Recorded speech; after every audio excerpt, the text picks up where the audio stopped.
Kumusta na? Boss, MWSS. Namumroblema tayo sa pagkain. Ang sinasabi ng DA, gusto na raw nila taasan ang taripa sa meat.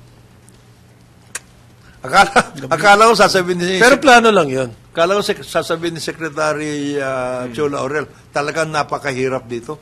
Ano? Hindi ko na kaya ito. The most difficult time The worst to become, time to be Secretary of Agriculture.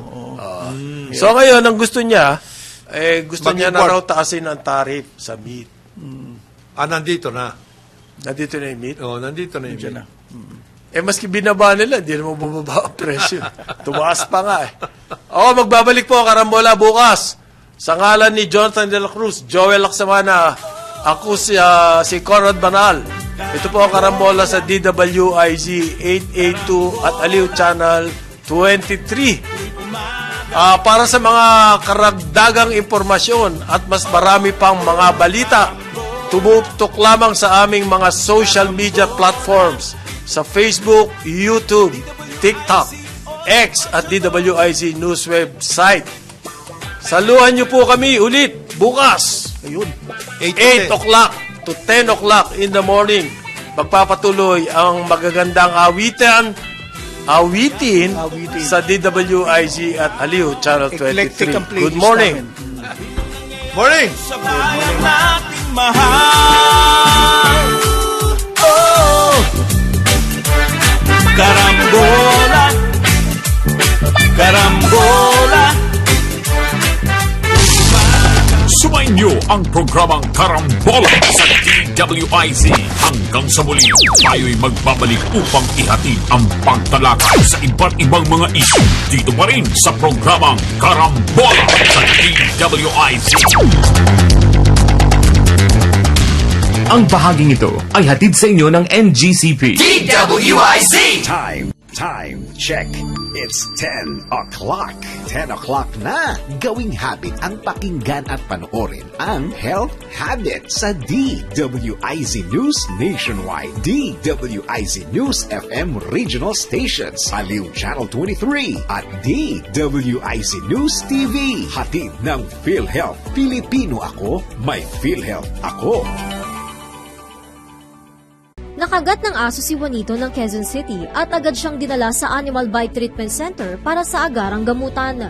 Mabilis na nalinis at nabigyan ng injection si Juanito. Mabuti na lamang at accredited ng PhilHealth ang Animal Bite Treatment Center na kanilang napuntahan, kung kaya inasikaso ng kanyang pamilya ang pagkumpleto ng mga papeles para sa pag-claim ng benefit package sa PhilHealth. At hindi niya inasahan na libre ang lahat ng gastos nila. Ito ay dahil sa pinagbuting Animal Bite Treatment Package ng PhilHealth na ngayon ay 5,850 pesos. Sakop ng pakete ang coverage para sa post-exposure prophylaxis o PEP treatment. Ito ay ang mga bakuna at gamot na ibinibigay sa isang taong nakagat o nakalmot ng hayop na maaaring may rabies.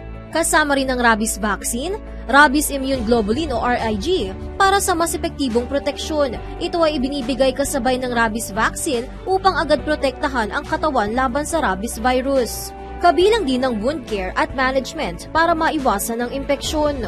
Kasama rin dyan ang tetanus prophylaxis para sa karagdagang proteksyon. Ito ay gamot o bakuna na ibinibigay para maiwasan ang tetanus, isang impeksyon na dulot ng bakterya na maaaring pumasok sa sugat.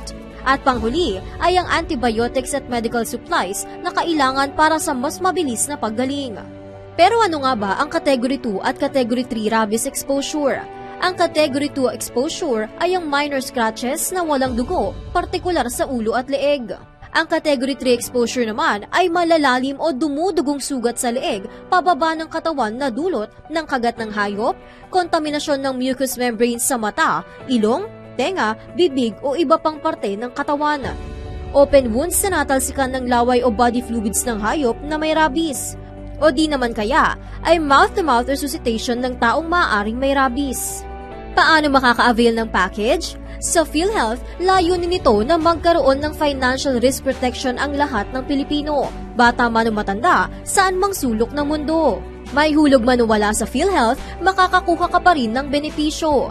Ngunit, bilang isang Pilipino, may social responsibility tayo na magbayad ng kontribusyon upang mapanatili ang pondo para sa patuloy na pagbibigay ng dekalidad na serbisyong pangkalusugan sa lahat.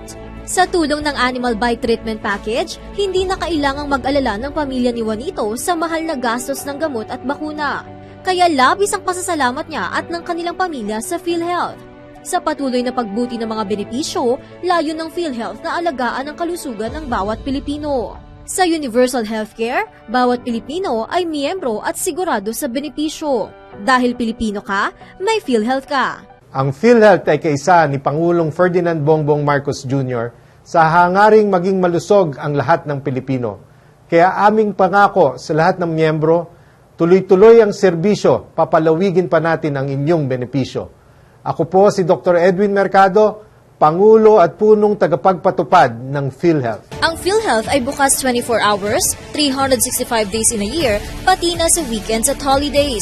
Maaari kang tumawag sa kanilang hotline sa mga sumusunod na numero. Para sa kanilang landline, 02-8662-2588. Ang kanila namang cellphone numbers, 0998-857-2957,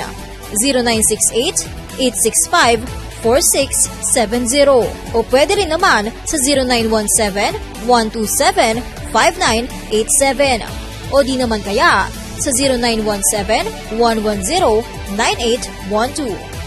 Kung gusto mong mag-request ng callback, mag-text lang ng PHI callback, space, mobile number na tatawagan, space, detalye ng inyong concern at isend sa mga cellphone numbers na nabanggit.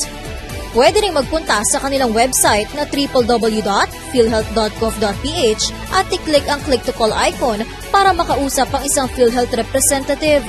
Nandito lang ang PhilHealth para tulungan ka sa anumang oras.